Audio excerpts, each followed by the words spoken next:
bien coucou les petits gens, c'est VicBT et aujourd'hui on se retrouve pour une vidéo un peu spéciale. Vous vous en doutez peut-être par les oliviers. Je suis en Grèce, pour 2 semaines et j'ai envie de vous faire partager mon voyage. Donc voilà, ça part en mode vlog un peu, voilà, j'ai envie de m'amuser, on va voir ce que ça donne.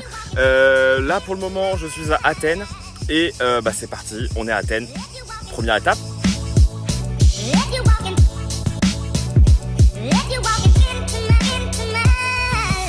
Alors Athènes, capitale de la Grèce bien entendu.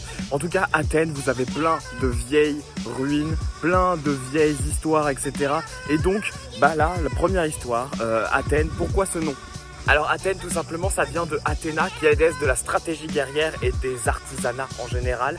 Et du coup, Athéna et Poséidon étaient 2 dieux, Poséidon étant le dieu de la mer. Athéna et Poséidon voulaient tous les 2 la ville. Et du coup, les Athéniens, qui ne s'appelaient pas les Athéniens à ce moment-là, mais vous m'avez compris, ils leur ont proposé un deal.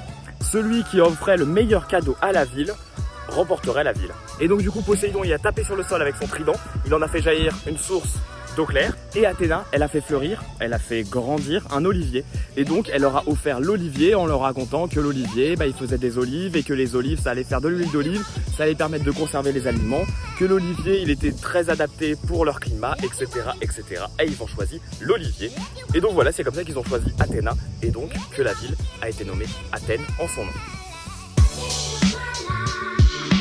Ok, j'étais tout à l'heure au Panthéon, voilà, que vous voyez juste ici un tout petit peu. En gros, ce temple, c'est le plus gros temple, clairement, de l'Acropole. Et ce temple, il est dédié à l'Athéna Parthénos. L'Athéna Parthénos qui a été représentée dans une grande statue, une énorme statue en ivoire et en or, qui a disparu. Alors, il y a plusieurs possibilités. On dit qu'elle a été fondue pour récupérer l'or, ce qui est une possibilité. On dit qu'elle a été volée aux Grecs par les Romains aussi. Bref, il y a plein de possibilités. Mais en tout cas, elle n'est plus là malheureusement et ce site commence à être, ça va se faire vieux forcément. Mais en tout cas, c'est magnifique, majestueux et voilà, je vous en avais vu des images.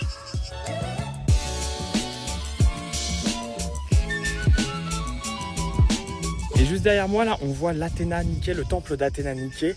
Athéna qui est, comme je vous l'ai déjà dit, la déesse de la guerre, de la stratégie guerrière et de l'artisanat. Et Niké qui est la déesse de la victoire. En romain, on l'appelle Victoire ou Victoria.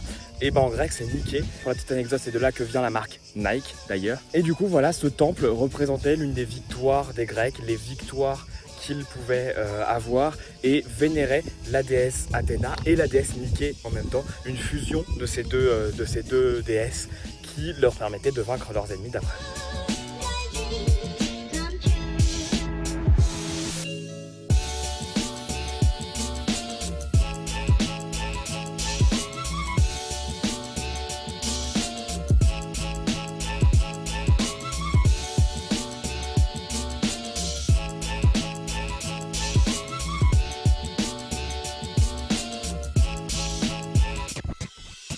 Ok, on est maintenant devant le temple d'Héphaïstos.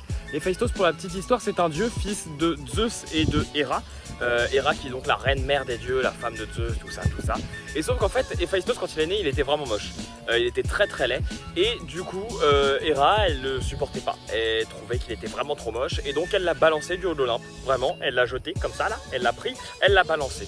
Et du coup, il a été rejeté. Il s'est considéré comme étant rejeté des dieux. Et c'est le dieu des forgerons, le dieu des volcans, le dieu de tout ça. Volcan, vous le connaissez peut-être sous le nom de Vulcain, son nom romain. Et du coup, Héphaïstos, il est tombé amoureux d'Athéna.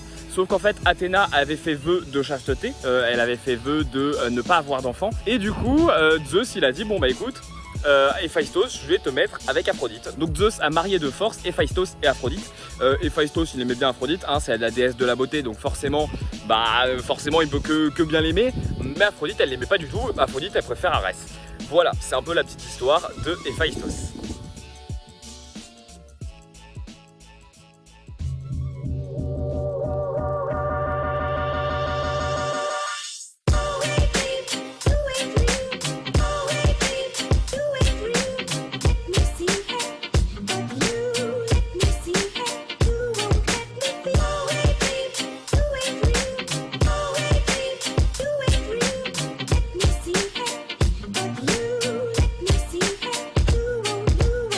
Ok, et on finit cette petite visite d'Athènes en haut de la colline Lycabettus. C'est de la folie, c'est complètement de la folie. On a une vue sur l'entièreté de la ville où le soleil ça fait mal. Non mais voilà, mais c'est complètement fou, vous voyez l'acropole juste derrière moi là. Voilà, on a vraiment une vue sur toute la ville, c'est complètement fou, c'est gigantesque en fait. Athènes c'est grand, clairement. Mais en tout cas, bah, du coup, petite transition, on se retrouve demain matin et demain matin on part à Sifnos. À demain matin. Ok, nous sommes sur le bateau pour aller à Sifnos, il est tôt, il est 7h30 du mat, c'est dur, c'est très très dur, mais en tout cas on est parti, on va partir en tout cas. Écoutez, on se retrouve tout de suite à Sifnos, let's go.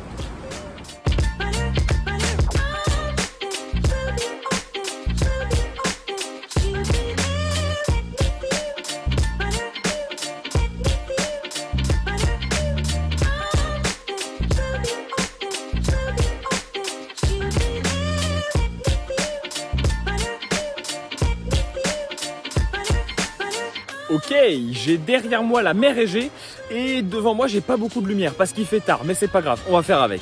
Du coup, la mer Égée, pourquoi elle porte ce nom? Pourquoi elle s'appelle la mer Égée? Alors Égée c'était un roi d'Athènes, un ancien roi d'Athènes, sauf qu'il faut savoir qu'à cette époque, Athènes c'était pas ce qu'elle est aujourd'hui, c'était pas du tout la capitale ou quoi que ce soit. La Grèce antique était divisée en plein de petits états, si je peux dire, et du coup Athènes était sous la domination de la Crète, parce qu'ils avaient perdu une bataille contre eux. Du coup, chaque année, il devait envoyer au roi Minos, le roi de la Crète, si je me souviens bien, 14 tribus, 7 garçons et 7 filles, par bateau, au roi Minos, pour qu'il les enferme avec le Minotaure. Le Minotaure, c'est un monstre avec une tête de taureau et un corps d'homme.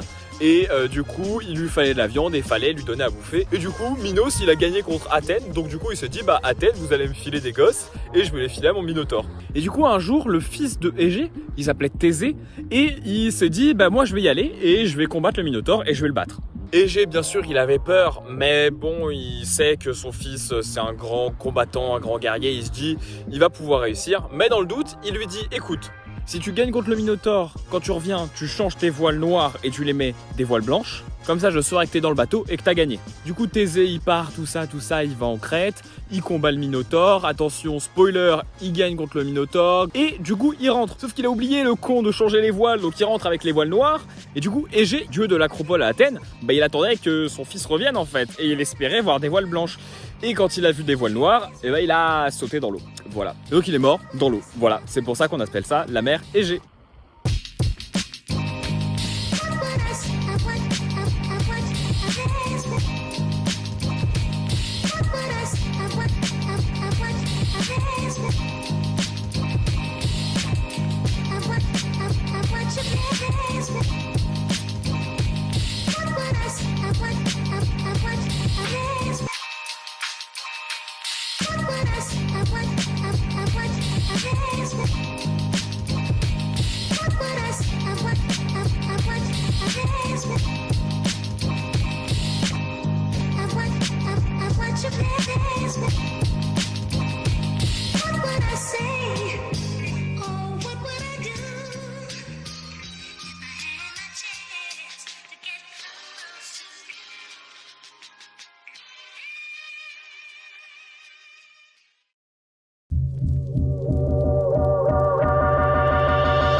Et bien voilà, me voilà de retour, vous le voyez autour de moi, je suis de retour chez moi sur Paris. Donc écoutez, j'espère que cette vidéo en tout cas vous aura plu. Moi j'ai pris beaucoup de plaisir à la faire, j'ai kiffé le montage, j'ai adoré faire cette vidéo. Donc j'espère qu'elle vous aura plu, n'hésitez pas à lâcher un petit like, à me dire dans les commentaires si vous avez kiffé que je parle de mythologie grecque ou pas. En sachant que j'ai prévu de faire d'autres vidéos sur la mythologie grecque, donc ça arrivera dans les prochains mois. Je continue comme d'habitude, vous le savez, je continue sur 2 vidéos minimum par mois. Là on a du lourd qui arrive, donc j'ai qu'une seule chose à dire, abonnez-vous.